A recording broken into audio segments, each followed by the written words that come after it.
One more thing, which is a very, very common question regarding, especially regarding PfMP, like it's a common question for any other certification, but it's a very, very common question for PfMP, because when it comes to PfMP, people think that, although it's a big thing, we all know this, but people start getting a scary feeling about it. That, I mean, I don't know how many years it's going to take to get this credential.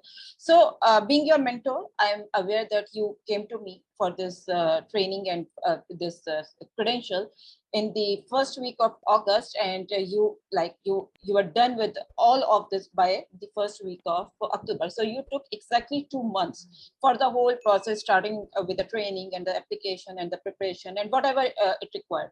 So how do you see this? I mean, like, this is a very, very common question. I'm sure other people, like, which are part of this group, most of them are actively preparing for their PfMP. Most of them are my students already. So they want to know that how did you prepare for this? Like, despite the fact that you had a family, you had a very demanding job and other things running in parallel, how did you manage your time?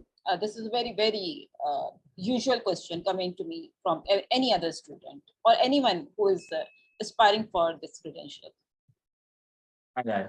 I think it is a question of I would say commitment more than anything else, and the very, very strong desire to reach the goal more than anything else. But I think there are quite a few factors which I would want to call out. One is first of all, it is no rocket science. Let me be very candid that getting across the line is, I mean, it is nothing which is elusive. You can definitely become a PfMP if you put in the concerted efforts. If you are disciplined in your approach, I think it is very important that we stay disciplined in our approach. And certain, please definitely allow yourself some rejoice and some celebration between that journey as well, right? So don't get bogged down by the preparation so much that when the day approaches, you almost burn yourself out. Please don't do that. I would strongly suggest that have your time to kind of spend time with family. If you want to go out, do that. But being that focused, single-minded, focused, being dedicated and doing all of the things which you have advised as well, Tuba, that is very important, right? So I think the way I approached it was, I always thought that I'm going to give some hours of self-preparation. So over this 2 month time period, I took out about 120 hours of self-preparation, aside from the curriculum that you, of course, I did with you as well. And it's not very difficult. Of course, 120 hours looks ominous. When you hear that 100 hours of preparation, oh my God, that's a big commitment and effort. I don't know whether I'm even ready at this point of time. But I don't think if you break it down into weeks and months, it is not very difficult, right? So if you look at it, the 8 weeks, the way I had planned it is over the Saturday and Sunday, the weekend, I will definitely manage 10 hours, right?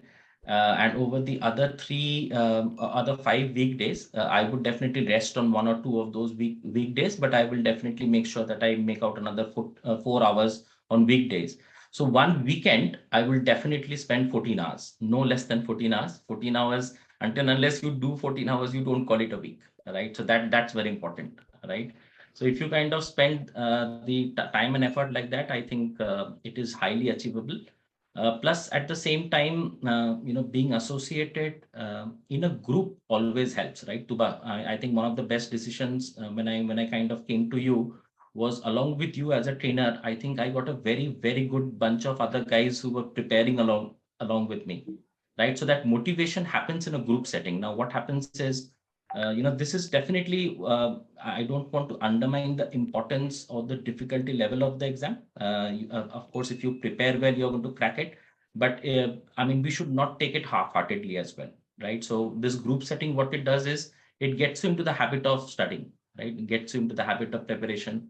So that is also very, very important. So I would say that these were the preparation and the approaches that I took. When you said it was around 120 hours, it included those around 35 hours of training and some hours here that you spend on application creation. Like collectively, it's 120 hours.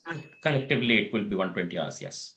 Yeah, so those people who are actively preparing and they are part of the group. So this is a wonderful advice by Chirantan that collectively 100 to 120 hours, depending on how you are going to spend it, is more than enough for the preparation. And please don't overwhelm yourself with the feeling that it's going to take lifetime for the preparation. No, it's not like that. PfMP exam, if I compare that with respect to the PGMP and PMP exam, it's way easier than PGMP and PMP exam these days.